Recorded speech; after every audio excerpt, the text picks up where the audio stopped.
গণিত ভীতি কীভাবে দূর করবেন, এই আলোচনায় আজ চতুর্থ পর্ব।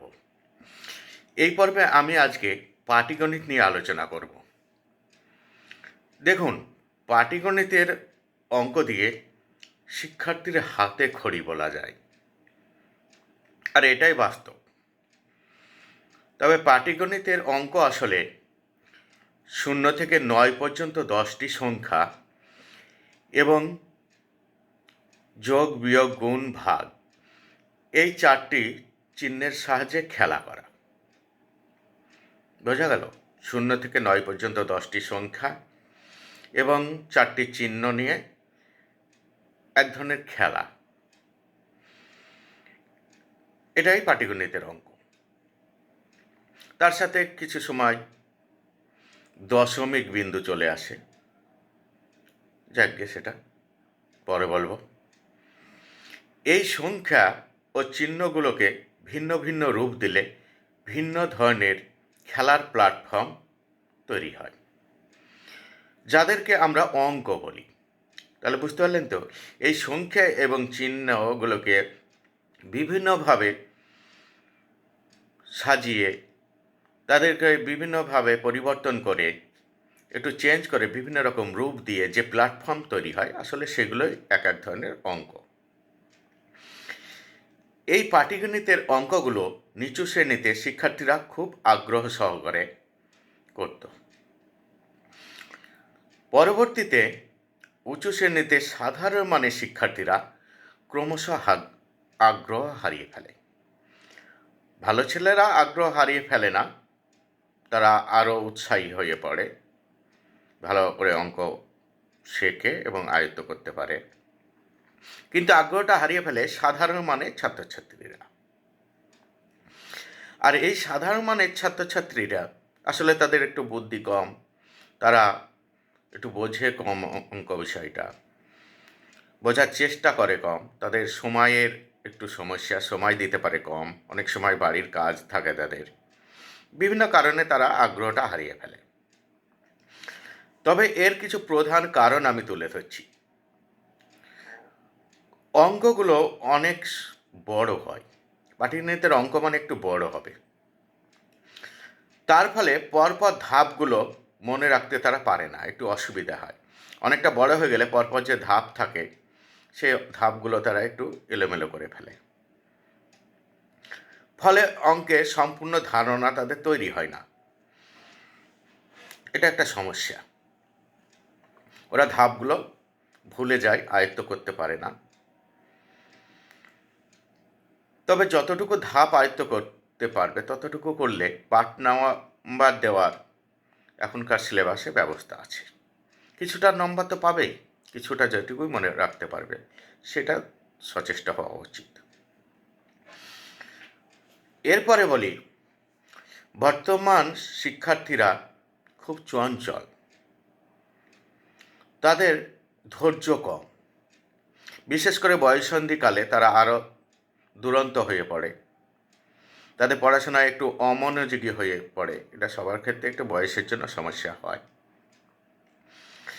তাই বড় অঙ্ক দেখলেই তারা হতাশাগ্রস্ত হয়ে পড়ে, তাদের মধ্যে ভয় তৈরি হয়ে যায় যে আমি পারবো এত বড় অঙ্ক, তো আমার ভালো লাগছে না। তার জন্য তারা অঙ্কটাকে ভয় করে ফেলে। আর ফলে বড় অঙ্কের সাথে সাথে কি করে তারা, এই ভয় তৈরি হওয়ার ফলে ছোট অঙ্কগুলো যেগুলো ওরা পারত সেগুলোতে এতটাই নার্ভাস হয়ে যায় যে সেগুলোও ভুল করে ফেলে অনেক সময়। এটা একটা খুবই সমস্যা। এরপরে আমরা যেটা বলবো সেটা হচ্ছে, বেশিরভাগ ছাত্রছাত্রী বর্তমান দিনে লেখার প্রতি অনীহা, যে হাতে লিখতে হবে, আবার কষ্ট করে লিখতে হবে, খাতা পেন বের করতে হবে, অনেকটা লিখতে হবে, অনেকটা বড় অঙ্ক, এই লেখার প্রতি অনীহা। তার ফলে বেশিরভাগ সাধারণ মানের ছেলেমেয়েরা এই অনীহার কারণে তারা বড় অঙ্ক এড়িয়ে চলে, করতেই চায় না, পাশ কাটিয়ে চলে যায়, বড় অঙ্কগুলোকে রেখে দেয়, বাদ দিয়ে দেয়। হ্যাঁ, তারা করতে চায় না, এই এক সমস্যা। এই সব সমস্যার জন্য কি হয়, তারা নম্বর পায় না, ভুল করে, অঙ্ক করে না, ছেড়ে চলে আসে। এইসব সমস্যাগুলো তৈরি হয়। তার ফলে অঙ্কে যে ভীতি তৈরি হচ্ছে, দিন দিন এই ভীতিটা আরও বেড়ে যাচ্ছে। তাই এইগুলো থেকে সমাধানের উপায় খুঁজতে হবে আমাদের। মানে এইগুলোকে আমাদের সলভ করতে হবে। তাই আমরা বলি, আমাদের মনে রাখতে হবে বর্তমান সিলেবাসে কোন চ্যাপ্টার থেকে কত নম্বরের প্রশ্ন আসবে বলে দেওয়া হয়। দেখুন, আমি উদাহরণস্বরূপ বলতে পারি, বইতে 4টে কি 5টা চ্যাপ্টার আছে পাটিগণিতের, সেখান থেকে হয়তো 4টি কোশ্চেন আসবে। তার মানে প্রত্যেকটা চ্যাপ্টার থেকে 1টি করে কোশ্চেন আসবে, এটাই স্বাভাবিক, এটা বলেও দেওয়া হয়। আর এই 4টির মধ্যে দেখা যাচ্ছে সবগুলোই কিন্তু কঠিন নয়, সবগুলো শিক্ষার্থী আয়ত্ত করতে পারবেন তা নয়। এর মধ্যে দেখা যাচ্ছে 2টো চ্যাপ্টার তো সহজ থাকবেই, যেটা সাধারণ মানের ছাত্রছাত্রীরা আয়ত্ত করতে পারবে। তাই আমাদের মনে হয় সেই সাধারণ মানের ছাত্রছাত্রীদের ওই 2টো চ্যাপ্টারকে ভালোভাবে আয়ত্ত করা উচিত।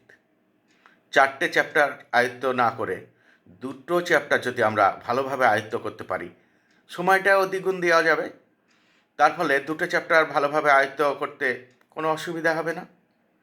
তার ফলে 2টো চ্যাপ্টার থেকে আমার যে 2টো অঙ্ক আসবে, এটা করতে কোনো অসুবিধা হওয়ার কথা নয়।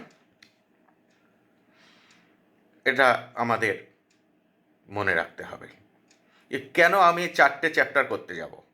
যারা ভালো ছেলে তারা 4টে চ্যাপ্টার করবে, তারা শিখবে সম্পূর্ণ, তারা হয়তো ভবিষ্যতে অঙ্ক নিয়ে পড়বে, তাদের করা উচিত। কিন্তু আমার মাথায় ঢুকছে না, অত ভালো লাগছে না, তাই আমরা কঠিন 2টোকে বাদ দিয়ে দেবো। 2টোকে করবো, যদি 5টা থাকে 3টে চ্যাপ্টারকে আমরা ভালোভাবে আয়ত্ত করব। হ্যাঁ, কনফার্ম পাওয়া যাবে, এখান থেকে অঙ্ক আসবে, কমনও আসবে। আর ভালোভাবে শিখলে সম্পূর্ণভাবে অঙ্ক সমাধানও করা যাবে। তার ফলে অঙ্ক পাওয়া, নম্বর পাওয়া কোনো অসুবিধা নেই। তাই এইভাবে আমাদের এগিয়ে যেতে হবে। আবার এই অঙ্কে যেটা আগেই বললাম, পার্ট নম্বর দেওয়ারও রীতি আছে।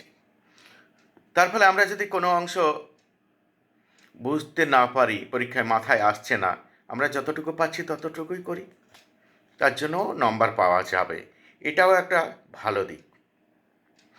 সবথেকে আর একটা ভালো দিক আছে যেটা আমরা বলবো, এই অঙ্ক শুধু পাটিগণিতের নিয়মে নয়, কিছু অঙ্ক আছে পাটিগণিতের নিয়মে করলে অনেক ছোট হয়ে যায়, কিন্তু সবাই সেই পাটিগণিতের নিয়মটা ধরতে পারে না।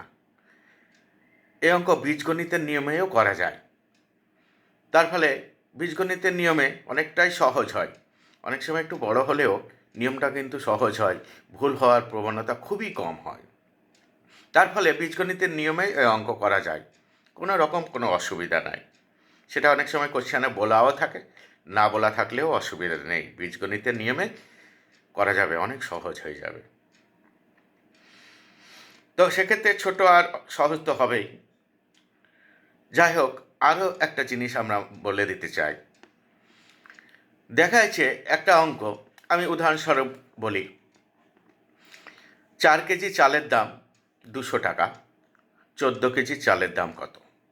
এই অঙ্কটা ছাত্রছাত্রীরা ঐকিক নিয়মে করেছে নিচু ক্লাসে। একই অঙ্ক আরেকটু উঁচু ক্লাসে সমানুপাত অনুপাত নিয়মে করেছে। আবার তারপরে এই অঙ্কটায় কিসে হয়? তৈরাশি পদ্ধতিতে। আর এরপরেও অঙ্কটা ভেদে হয়। যাই হোক, আমরা ওইদিকে যাচ্ছি না, এটা উচ্চ ক্লাসের, মাধ্যমিকে 10-এ আছে। তাহলে এই অঙ্কটা আমাকে বুঝতে হবে, একই অঙ্ক বিভিন্ন ক্লাসে আছে, অঙ্কটা শেখার জন্য দেয়নি, অঙ্কটা ছাত্রছাত্রীরা পারে, ঐকিক নিয়মে পারে। একটু উঁচু ক্লাসে বললাম অনুপাত সমানুপাত, নিয়মটা শেখার জন্য দিয়েছে। তারপরে তৈরাশি নিয়মে দিয়েছে, নিয়মটা শেখার জন্য। তারপরে উচ্চ ক্লাসে ভেদে দিয়েছে। তাহলে সব থেকে সহজ পদ্ধতি হচ্ছে তৈরাশি পদ্ধতি, যেটা ছাত্রছাত্রীরা আয়ত্ত করতে চায় না, এত অনীহা। তারা অনেক সময় ঐকিক নিয়মে করে ফেলে, তার ফলে নম্বরটা কিন্তু পাবে না উঁচু ক্লাসে। অনেক সময় লিখে দেওয়া থাকে, কোশ্চেনে না লিখে দেওয়া থাকলেও যেই ক্লাসে যেই পদ্ধতিটা শেখানো হচ্ছে, মনে রাখতে হবে অঙ্ক নয়, পদ্ধতি শেখানোর জন্য সিলেবাসে রাখা হয়েছে। সেই ক্লাসে সেই পদ্ধতিতেই অঙ্কটা করতে হবে, না হলে নম্বরটা পাওয়া যাবে না। আর এরা কি হয়, অনেকে মাথায় ঢুকিয়ে দেয় যে তৈরাশি নিয়ম কঠিন। আসলে আমরা যখন পড়াশোনা করেছি তখনও আমরা তৈরাশি নিয়ম জানতাম না, আমাদেরকে পরবর্তীতে তৈরাশি নিয়ম শিখতে হয়েছে নিজেদেরকে। সত্যিই ঐকিক নিয়মে যেমন ত্রুটিপূর্ণ ঐকিক নিয়মটা, অনুপাত সমানুপাত নিয়মটাও ভালো, তবে সব থেকে সমস্যাটা কি, যদি 3টে রাশি থাকে সেক্ষেত্রে অনুপাত সমানুপাত নিয়মটা জটিল হয়ে যায়, বড় হয়ে যায়। আর তৈরাশি নিয়মটাকে যে একদম ছোট সহজ পদ্ধতি, 3টে কেন 4টে 5টা 8টা 10টা যত রাশি থাকবে থাকুক না, অত রাশি দিয়ে 3টে রাশির বেশি অঙ্ক থাকে না মাধ্যমিক পর্যন্ত। যাই হোক, আমি বললাম, কিন্তু তৈরাশি নিয়ম হচ্ছে সবচেয়ে নির্ভরযোগ্য পদ্ধতি, সবচেয়ে সহজ পদ্ধতি। কিন্তু এটা ছাত্রদের মাথায় অনেকেই ঢুকিয়ে দেয় যে এই পদ্ধতিটা কঠিন, তাই তারা এই পদ্ধতিটা শিখতে চায় না। এটা কিন্তু নয়, এই ভালো পদ্ধতিগুলো শিখতে হবে, তাহলে সহজে অঙ্কগুলো হবে। এটা আমাদের মনে রাখা দরকার। আজ এখানেই, পরবর্তীতে আমরা বীজগণিত নিয়ে আবার বলবো। সকলকে শুভেচ্ছা জানিয়ে শেষ করছি।